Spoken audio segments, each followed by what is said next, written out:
Welcome back to 10 Cents Podcast. I'm your host, Robert Vero. Sitting across from me is my co-host, Adam Nielsen. And I have Stratus Racing on Zoom. So I have Charlie Streicher. Yep. And Katia Capprelli. That's right. I got them both right. Probably should have checked that before we jumped into this. I was gonna, and it's like the conversation was flowing so good. I'm like, well, this is gonna be perfect. Let's just hit record. I'm like, totally forgot to ask to make sure I pronounced them correctly.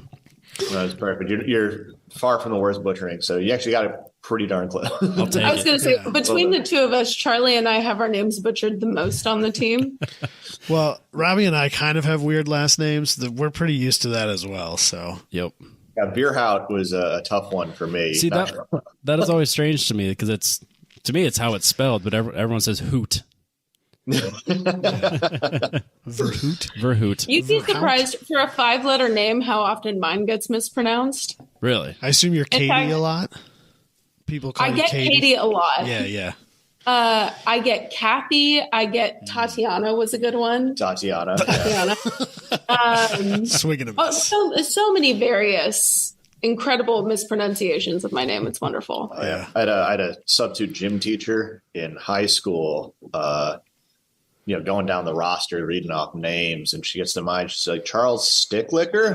And so my friend Bill just yelled, Sticklicker! and pointed at me. no. And so for that the rest stuck. of high school, I was Sticklicker. Yeah. Actually, most of our team nicknames stem from mispronunciations of our That is true. You're It's- Katia. Yeah, it's become a great source of team entertainment for us. Like we usually end up turning it into like a lifelong nickname of some sort. Yeah. And then it gets plastered on the side of a car, and then that's just how it stays. Then all of a sudden, it's what I put on your suit. So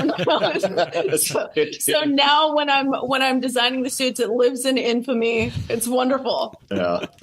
Oh, that's perfect. We used to have a bunch of nicknames for Robbie in college. So, and I'd love to hear them. my personal favorite one was Rob Sponsibilities, That was a terrible one. which was what we would call him whenever he was being excessively responsible for a college student. And think that stuff like that. I think that one stemmed originally from the breathalyzer that Yeah. you bought, Yeah. just to make sure, Yeah. I never got a DUI because I had a breathalyzer. which is good. It's like in theory, it's sound logic. Yeah. But it's not a thing that the average college student thinks about first. Fair. I wouldn't even know where to find a breathalyzer. I was in college. I think it was one of my first Amazon purchases, actually. Yeah. I mean, it was just Oh, some wow. cheap knockoff thing. And it's not accurate, but it's It's a good gauge. better than blowing on your hand and trying to smell your breath. So Well, it sounds Really. like you were optimizing for the right thing. Yeah. There you go. no, I mean, he was definitely doing the right thing, but we still made fun of him for it, Well, you naturally. got it. Yeah. So it's definitely something he wishes would die. So I'm glad that I can Yeah, just- perpetuate it And now we have the podcast, so everyone can say it. I really appreciate it. anytime. Writing it down. It's going to show up on the WRL live stream. That's fine. Oh, absolutely. Oh, I'm texting drivers that right. Perfect.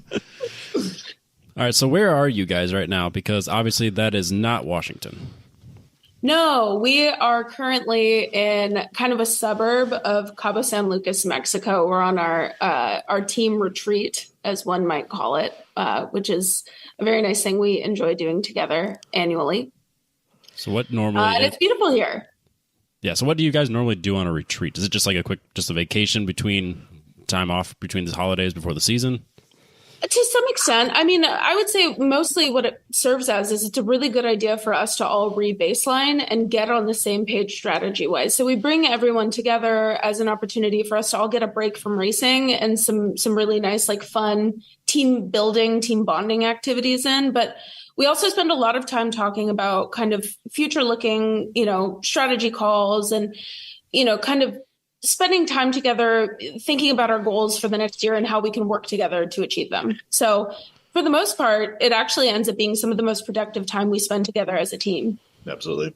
And driving Baja trucks. That sounds amazing.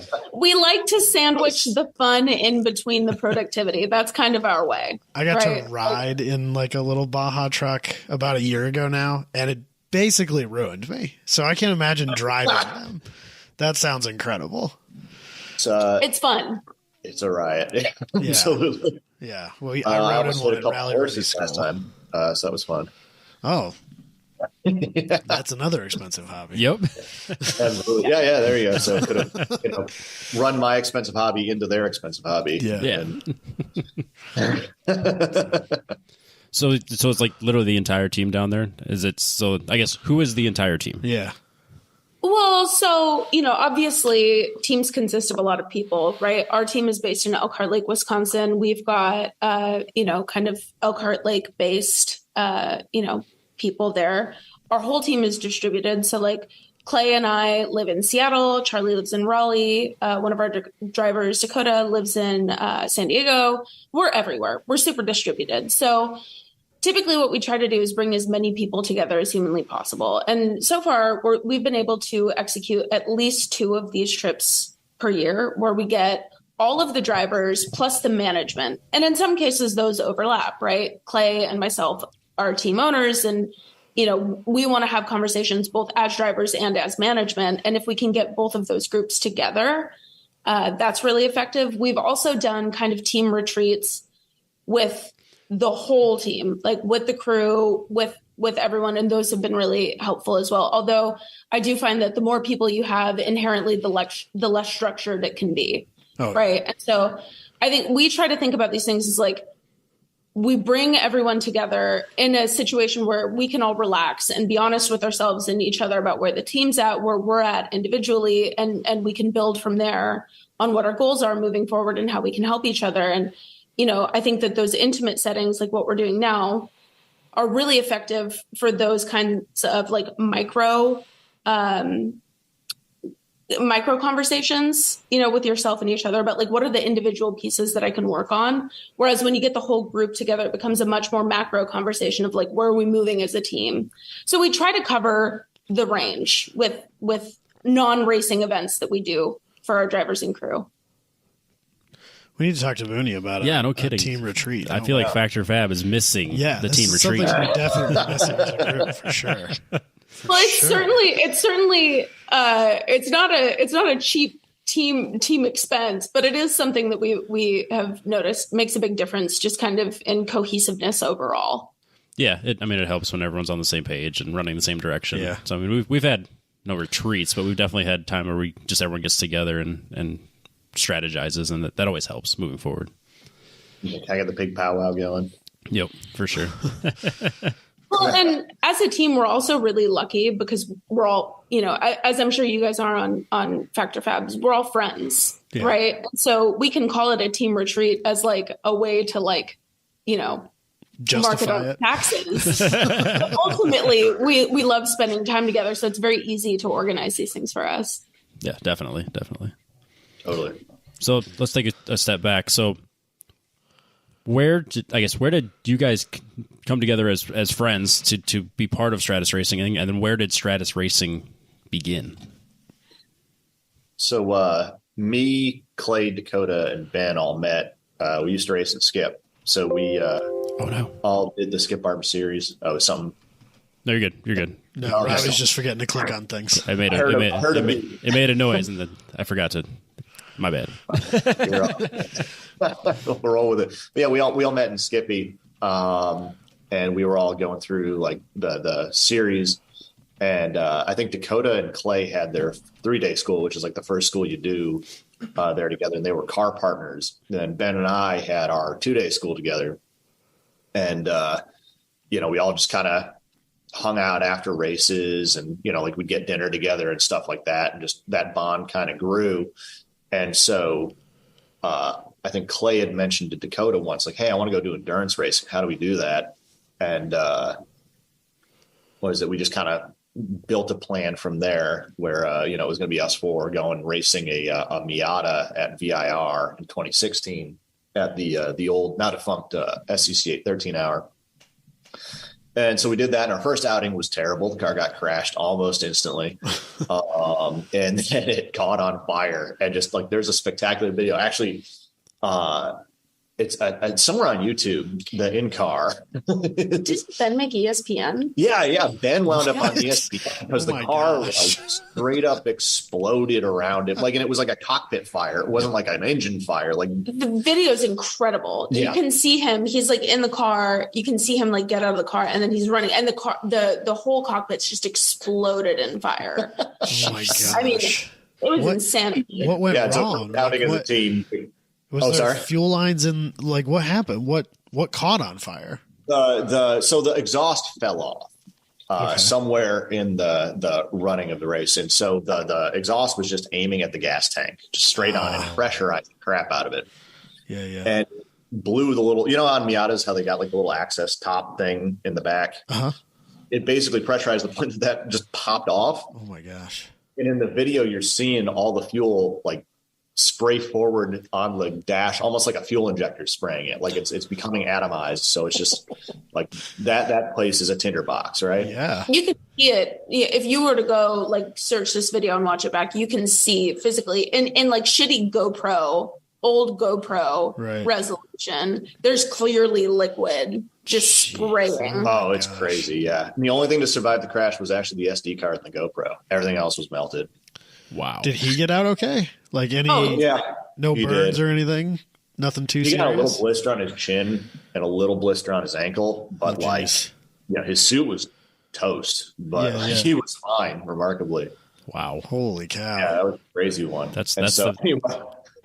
Welcome to endurance racing. Yeah, that's the video they show when they say, this is why we need balaclavas and socks and underwear and all that. Fire suppression systems. It turns out Nomex is a very critical part of the racing. Yeah. The racing package. Yeah. So that was, somehow after that we wanted to keep going.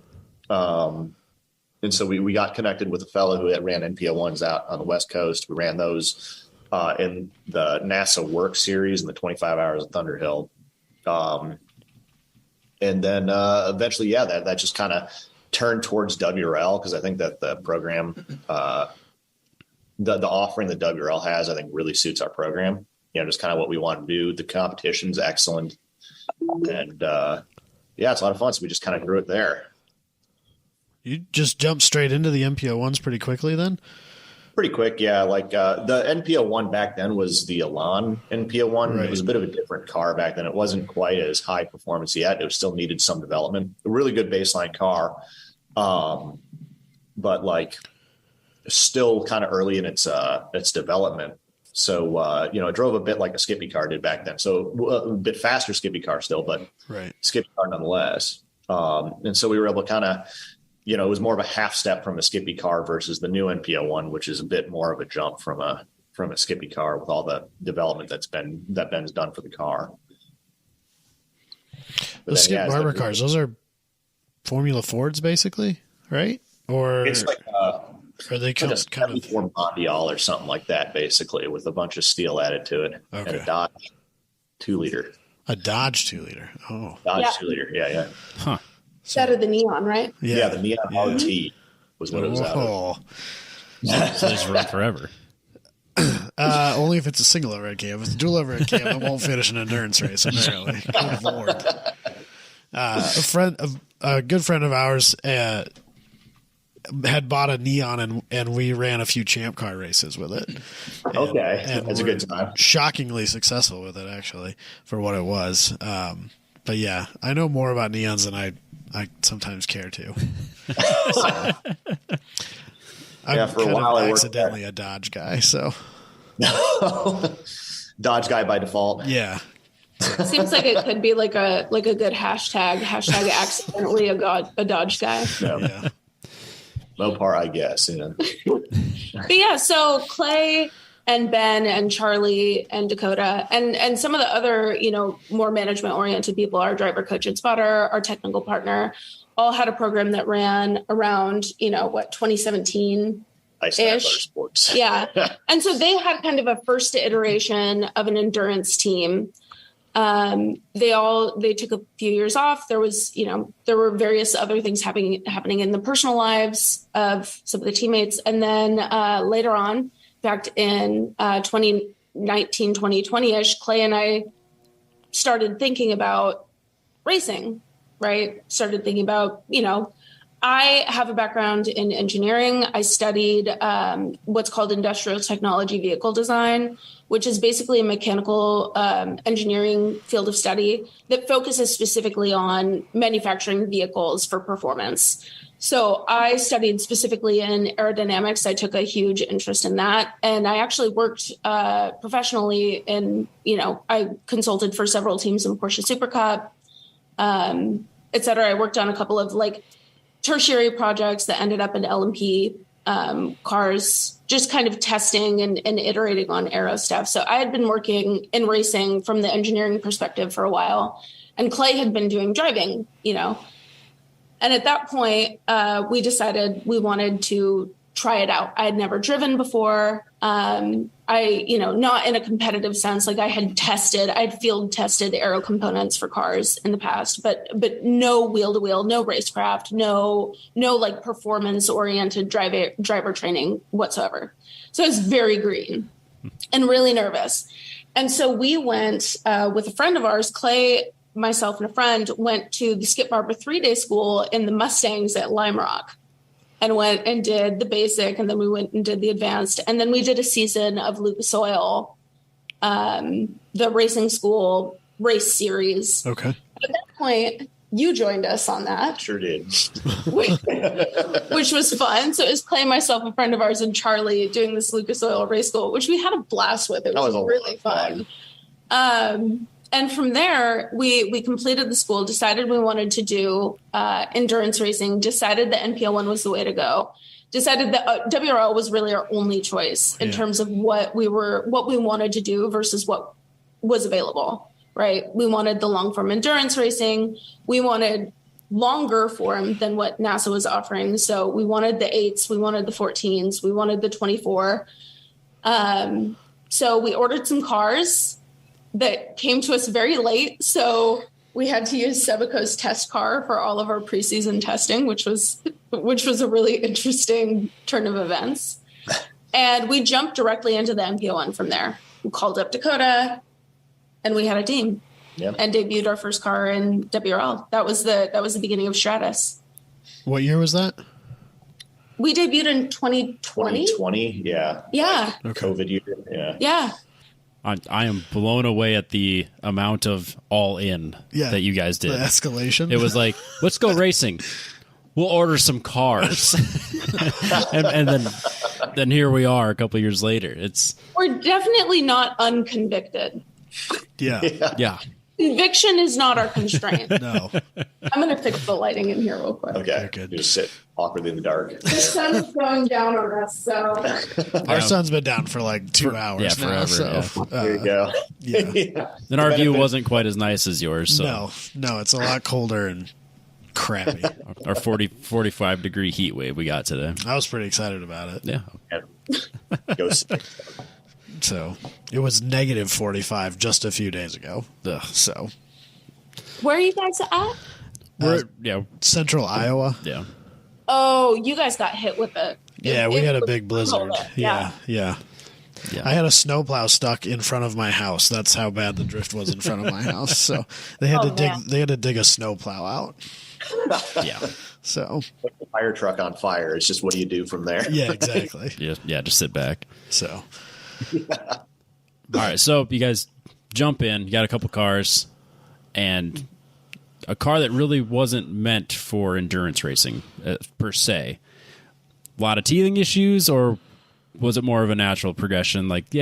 Things failed, but we fixed it and moved forward, or was it a lot of re-engineering things, learning, moving forward? How was that first race, that first season?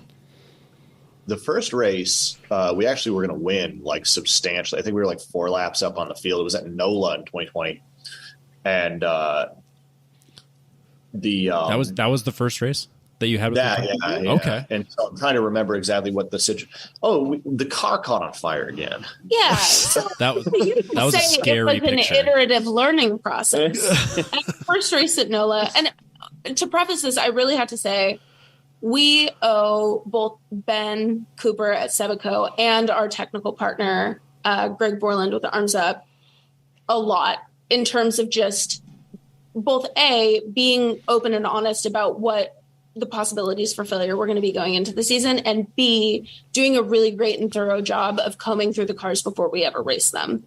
Right. So we showed up with the package that we thought was going to be really dominant. And to some extent it was, because, you remember at those races, we were quite dominant. It's very strong. Yeah. But we learned that maybe the exhaust wasn't in the right place for fueling. And that was something that we remedied immediately. Yeah. And we learned a lot over, the first few races of our season of what the major failure modes are. But I would say it's been an iterative process the whole time, right? Yeah. It wasn't just in the beginning. We're constantly, you have to remember, this car was never intended to do endurance racing stuff. It's a sprint car. Yeah. Right? And so I think we're really pushing the limits of what was engineered. And in many cases, we have to re-engineer things that are doing things that they were never intended to do.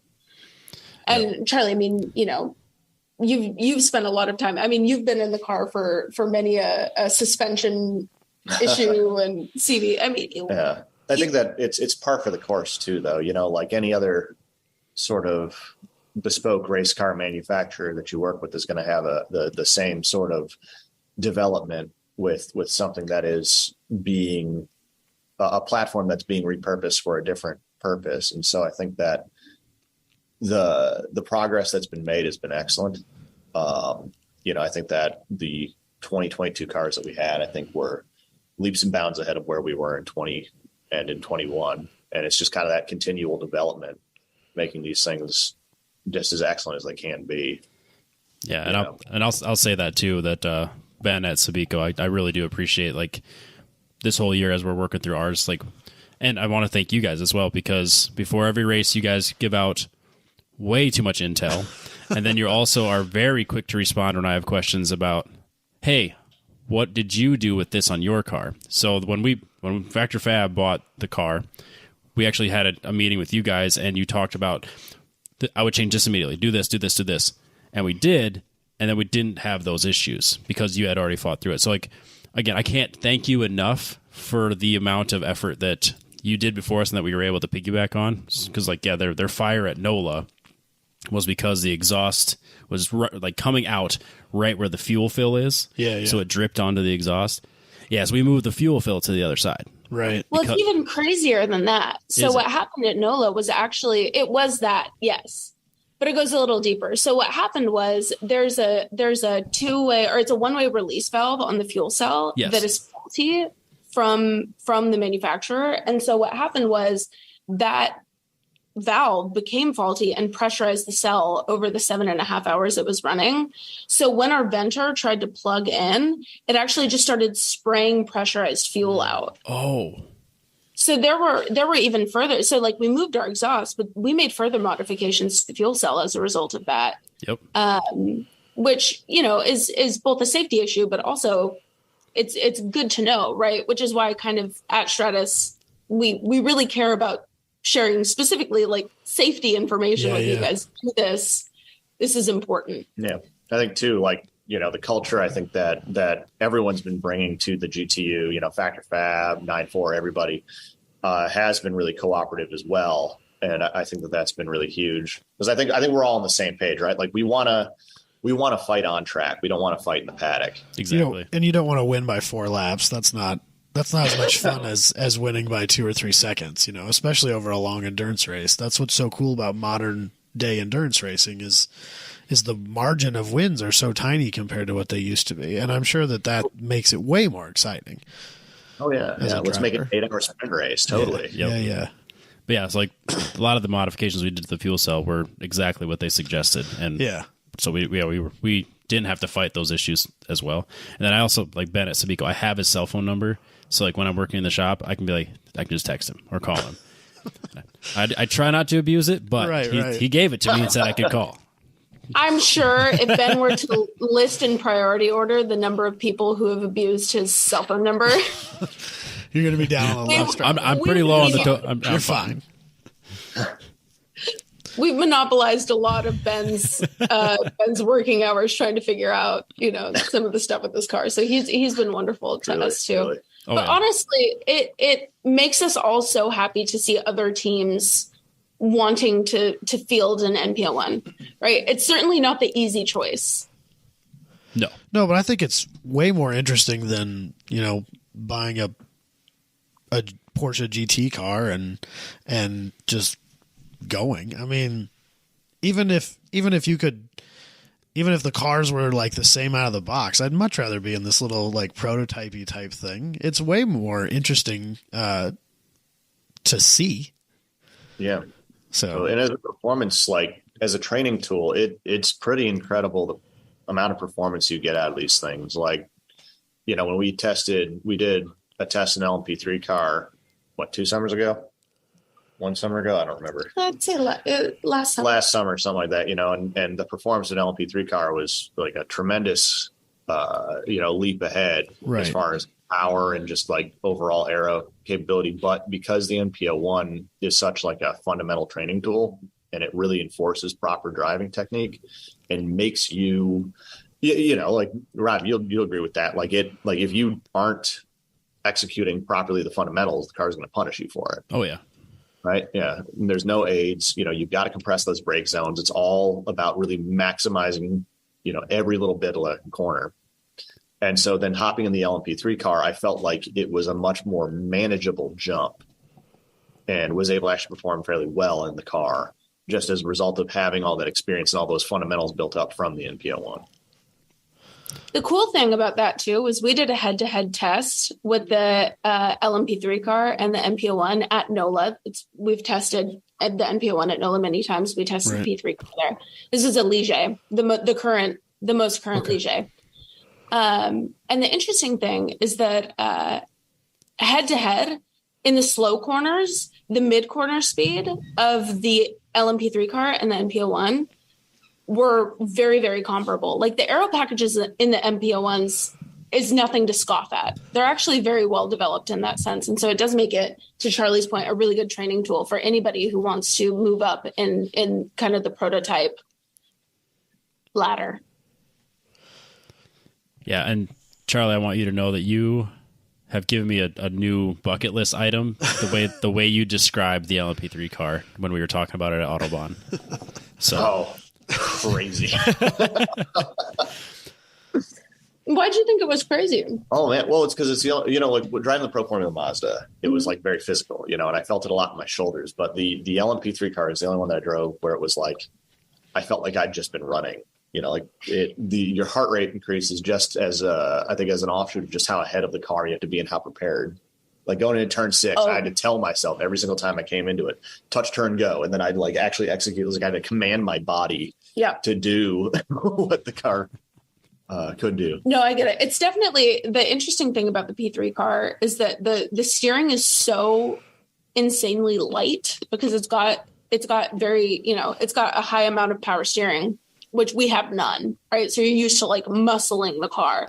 And the P3 car, it's very darty, but it's so fast that like you have to get the protocol down, which I think is what you're describing, right?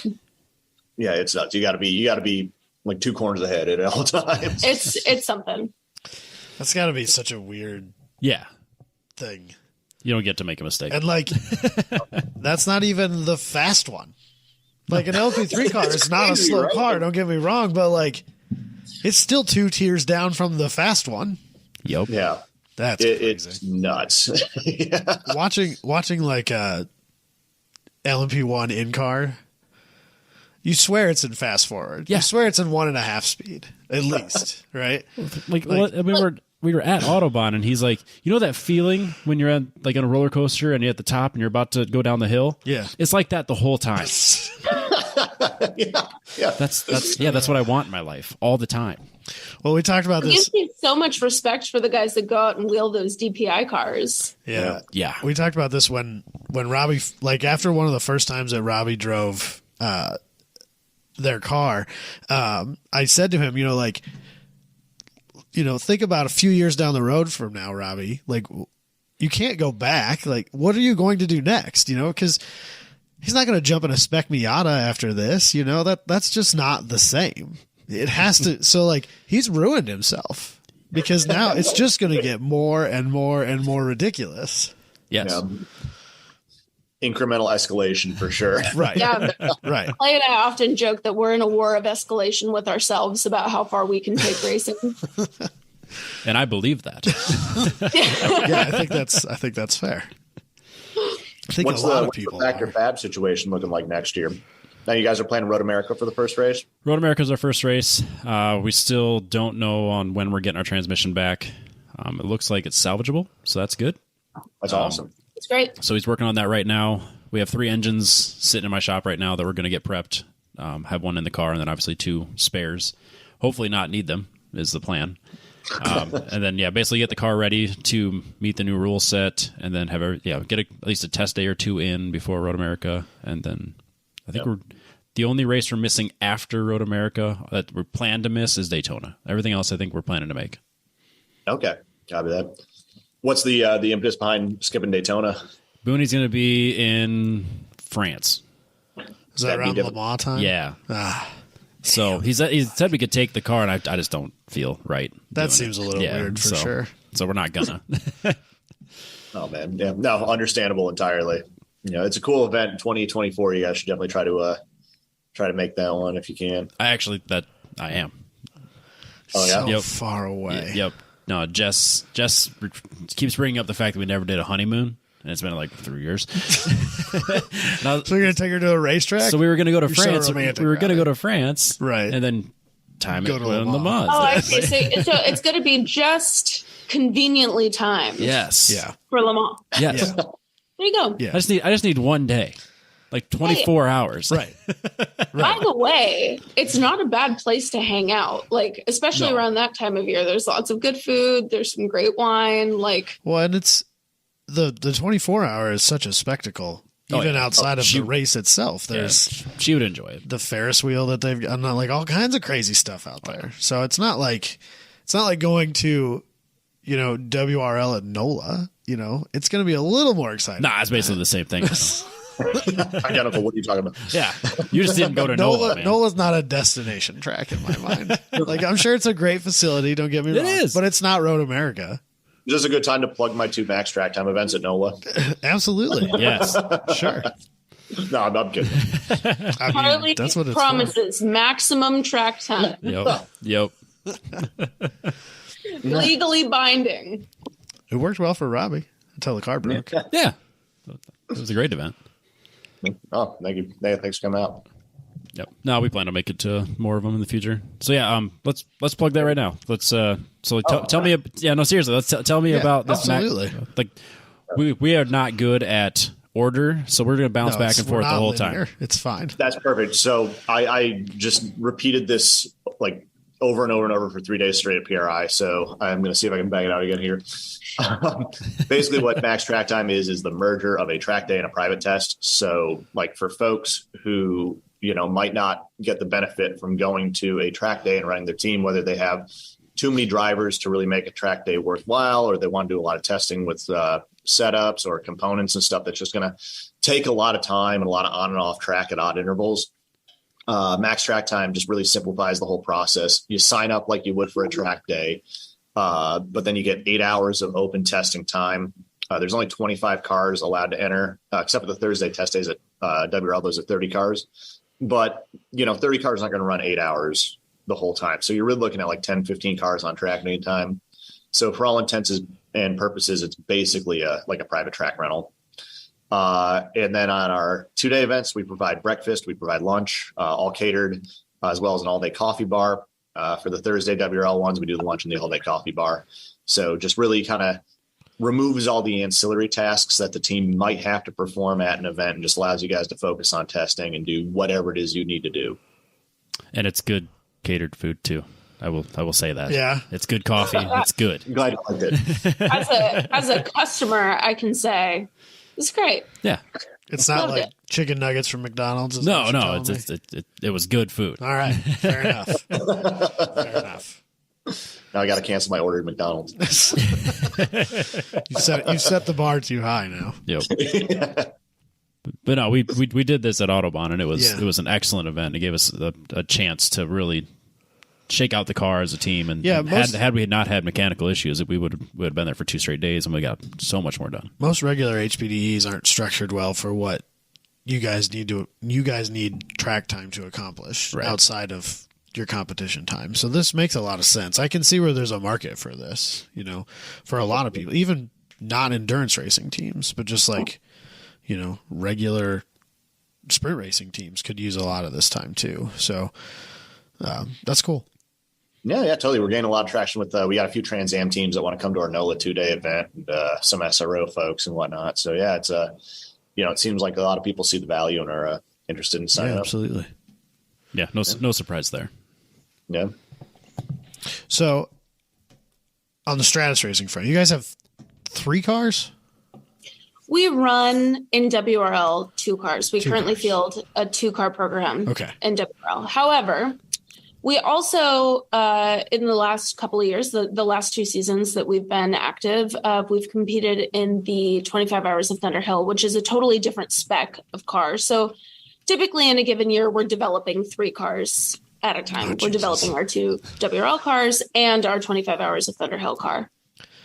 So is that more along the lines of the original bone stock car the 25-hour one, because it's still NASA sanctioned then, or what's different about it compared to your WRL cars? So you could run a NASA spec. NPO1 and ENP is the class for them at Thunderhill. There's not really a ton of turnout at Thunderhill for the ENP class, so we always run the high class, which is the ESR class. It's unrestricted. Yep. And so we built this crazy NPO1. Gosh, if you want to jump in loud. So the car that we ran this year at the 25-hour, it was an NPO1, but we ran it with a 2.5 liter engine that made about 250 horsepower. So good. Which was black. Yeah. It was very fun. It's a very fun car. We've been developing this car for the better part of a year. Yeah. I mean, unfortunately we had some mechanicals that took us out of contention for any overall prospect in the race, but we learned a lot, and the car was fun. We clawed back second in class, which was great. Yeah. Second to an LMP3 car. Just want to put that out there. Yeah. Yeah, of course. This thing is so fast. So at Autobahn, second to Riley Motorsports. Yes. All the Grid Light folks. Just Riley. It did a 119 at Autobahn South. Oh my gosh. Good Lord. It is, I think, about as fast as a F3 car goes around there. That is flying. Yeah. No. I have to look because it's properly quick. It is certainly properly quick. So in a given year, we're working on the power to weight ratio constricted cars for WRL, which this upcoming season will be 9-1, which we're very excited about. So we're working on that right now. And we're not entirely sure, NASA's changing the way that they're handling the 25 Hours of Thunderhill. So whether or not we will commit to that race is up in the air. It looks like, we have a fairly minimal chance of being able to do it in 2023. So it may be the case that we scale back and we focus on our WRL cars this year, take it down to just working on 2 cars with the test car that's built in the same spec. Just because I have to look. Yeah, of course. So I have Grid Light's record pages open on my phone all the time. It's just a tab on my browser because that's the world I live in. I don't think that page has been updated recently, and I'm trying to find. I think that maybe this is wrong, but the record that's listed on here is Andy Smedegard in their Unlimited Evo from a few years ago at a 122. That's for a street car. That's moving. There's nothing street about that car. There's nothing. That's a 700 to 800 horsepower, very heavily aeroed, probably 335 ish slick all the way around car. This is the Autobahn. Yeah, It's not a whole lot straight at Autobahn though. Yeah, but that's Autobahn South. That's impressive. Yeah, I mean Andy Smedegard, absolutely killer driver. He's a monster. It doesn't surprise me he holds the record there. Right. That was set in 2018, so that's been an old. And I think that maybe Ferris went faster, but I don't think that they're very good at updating their website. But still, a 119 is ridiculously fast time for 250 horsepower. That's impressive. That's very impressive. Yeah, we also have like crazy carbon wings on it and stuff like that. So there is some different aero package on that than on the. Jeez, crazy. I dream of like I even tried at one point to talk Robbie into like putting an LS in there when they were trying to figure out what they wanted to do with the engine. Just put an LS in it. Just make it so the throttle only opens like 35%. It'll be fine. It's just like a GLTC. There you go. And then when you want to open it up and make 450 wheel, you can, and it would be amazing. Scary. Have you seen the twin turbo V6 Cadillac MPO one? What? That exists? I saw a turbo one of them, but I don't think it was that one. Really? Yeah, I know the guy in Illinois owns one that's turbo, Barry Brooks, who was actually a student of mine when I worked at Burl Ruse. But the twin turbo Cadillac motor one, it's this guy out of Florida. He does the Ultimate Track Car Challenge. Look it up on YouTube. He does 172 miles an hour on the back straight VIR. Oof. So fast. That's like, I wouldn't want to drive that, but that'd be so cool. It looks terrifying. Yeah, that sounds great. Rowdy. Yeah. Because an LMP3 car is safety rated to 184, right? Yeah. Carbon tub and all that. I don't think I want to do a tube frame at 172, but no. Hats off to him. Wow. Yeah, I think Fassler's Mustang did 180 there, which is insanity. That in a Mustang? Yeah, that's absolutely insane. Yeah. I remember, I think he won 2, maybe 3 years ago in that car. And that did just north of one. I think that was the first time I'd ever seen in-car data from an amateur level car that was doing 180 on a racetrack, which I've seen a few more times now since then. But yeah, grid life. Because people are Ferris has done 183 or something like that at Road America, which was insane twice. That is rowdy. Yeah. With a blown head gasket. Really? And a motor that was overheating. Yep. So show going on front straight. Yeah, he did it in the front straight and then into 5. Yeah. Is that the fast spot? Where the speed trap is. Yeah, where the speed trap is. I think it clocked like 182 or 183, something like that. Almost the same speed as the Formula or the Indy Lights cars that were testing the day before that were uncorked. Yeah. Craziness. Nuts. Madness. Yeah. Yeah, I don't know how he does it. So. Oh man. Anyway, so yeah, you guys developed 2 completely different cars. That's crazy. Yeah. How do you manage that? How do you keep up with it? Do you focus on? Because I suppose with the 25-hour car, you can kind of focus on it in the second half of the year. Is that kind of what you do usually? Well, what we essentially try to do is we try to make it our test car for WRL. So the car that we enter in HPDE on Friday is the car that we're testing for the 25 hours. So we're testing different components. We tried basically, our 25 hour is very iterative because we're so open on what we can do. And so we try to implement those changes that we want to try throughout the year in both in private testing, but also in HPDE testing in WRL. So we utilize our whole season to kind of develop that car in concert with working on, the changes to the WRL cars that we make throughout the year. I suppose a lot of the parts underneath, suspension-wise and stuff like that, are still the same. Is that still street-tired then, the 25-hour car? We run not Hoosier, Hankook soft slicks. Okay. On that one. So I'm not sure which spec that matches, but it'll be a slick tire. Okay. Is that what you did the 119 with? Was the slick tire? Oh yeah, that was on. I think that was on. I mean, I kind of assumed, but that wasn't on radials. Right. Okay. The Bridgestones that we run are proper though. Like they've got pretty good grip. I'm aware. Yeah, they got banned in GLTC. Oh, did they really? They got banned. They're basically. I think a lot of it was mostly how good they are in the rain. That basically, if you have that, you're guaranteed a win in the rain, and that anybody who isn't or can't run that tire is basically screwed. Yeah. I think it's similar pace in the dry, but just destroys in the rain.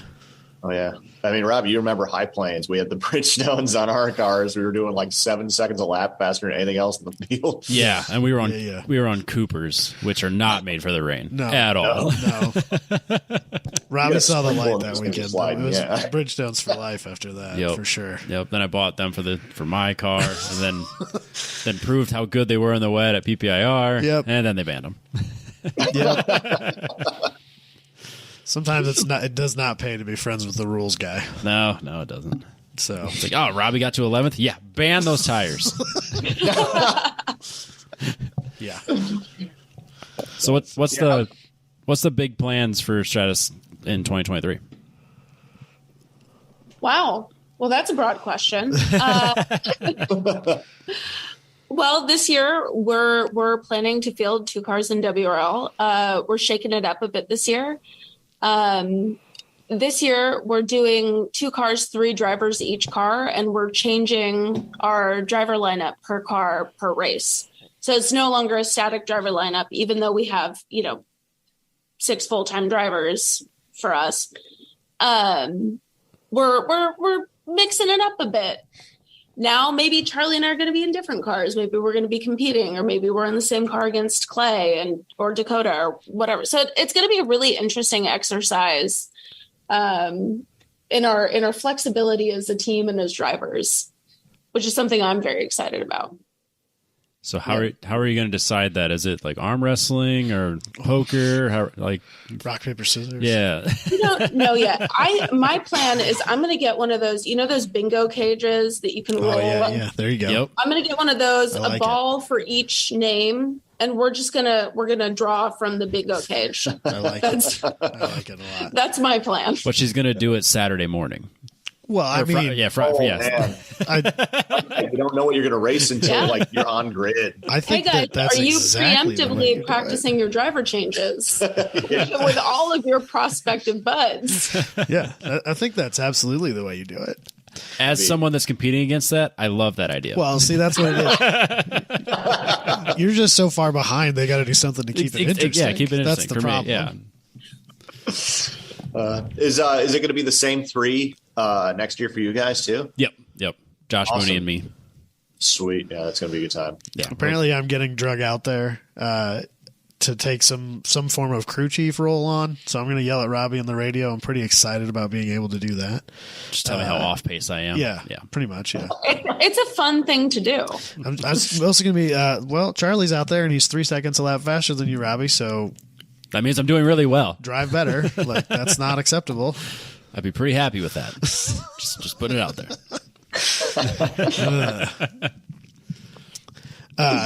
Any changes in the 25-hour car then, or are we just trying to? Or are you not allowed to talk about it? The looks on your face kind of make me think you're not wanting to talk about it. Well, We got the other motor. what we're doing is we're trying to develop the 25-hour platform to be something that we could possibly eventually use as a detuned WRL platform.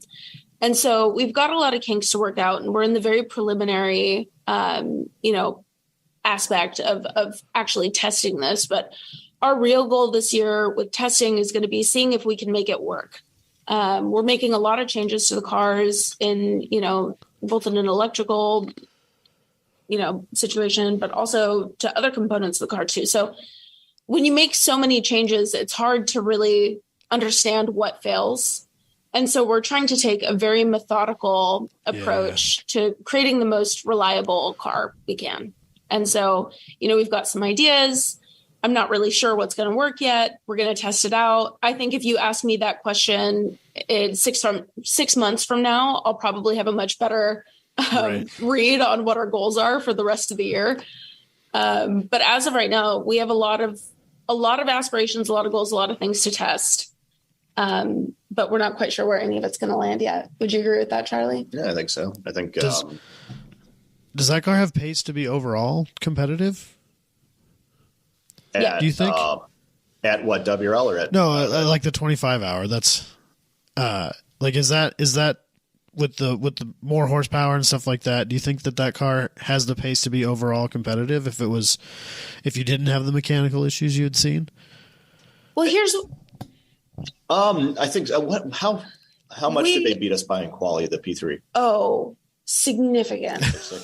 Yeah, it's against, look, fundamentally, if there is a well-prepared LMP3 car running the 25-hour pace, it's going to be really tough for us. Right. I mean, tough for anybody. Those are insane cars. Yeah. However, I will say that those cars are cars when properly prepared, when show up well, and when we're prepared as a team, are quite competitive. Yeah. Would we beat an LMP3 car at the 25-hour on raw pace? No. Okay. That's fair.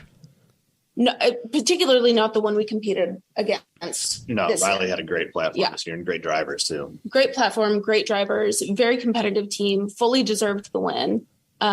Just ran a flawlessly executed race. Truly. But I will say, our team is strong in a lot of different places. I think we've got a strong driver lineup. I think we've got strong strategy for the most part. I think, when we come up well prepared, we can be competitive. Just maybe not in the same way that the P3 cars can when they show up to the Yeah. That's fair. 25-hour. That's fair. So, you got something, Robbie? You look like you got something. No, I'm not sure. Oh, okay. That's fair. So, I don't know. Trying to think where to go from here. Right. This is what happens when I don't bring notes. It's fine. So, Charlie, do you have your own car, or is Stratus Racing like your only focus? I'm convinced. I saw a picture of you racing something else not too long ago. Every year I try to do one Spec Miata race because they're fun. This last year I did it at some point with Flat Out Motorsports and just, rent a car or go do a weekend, have fun. But like it's strictly for fun. And plus, like with Spec Miata, it's just so much elbows out racing. It's a little bit of a different thing. Like it's not going to have that raw performance of an NPO1, but like it's a bar fight on track, So sometimes literally. Yeah. Truthfully, and then I've got a really, really dumpy Miata that's like always tentatively for sale. It's got like 220,000 miles on it, and it's just a rusty piece of junk. Because like when you instruct with like an HPD organization, sometimes they're not going to pay you, but they'll give you free track time. Yeah. So I bought this car to drive, but like it is so rusty that like every time I go through turn one at VIR, I just like close my eyes a little bit, like don't break.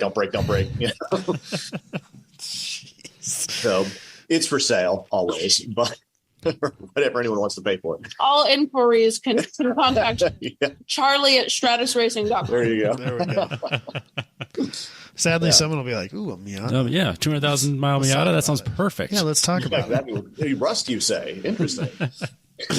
That doesn't scare away us Midwesterners. That's rust is a standard option. Illinois car. Oh well, there you go. See, it's not even that bad. No. I'm sure. No. Oh yeah. You said you're in Raleigh. He's probably it's probably like barely even surface rust, and he's just fine. overreacting. Yeah. Really, is what it is. All of our Miatas look like that here. Right? Yeah. He's just being dramatic. Yeah. Probably. How's the Grid Life car going, Robbie? Are you going to be running that for a full season next year? Definitely not a full season. My merits would not survive that. Or your pocketbook, or my bank account, or anything really. I plan to do a couple events. I'm working on basically fixing all the bodywork. So that's what I'm doing right now. Just replacing a bunch of stuff that's broken, upgrading a handful of things. I fixed the transmission. Gonna fix the spare transmission. Everything's just kind of broken, but not completely broken.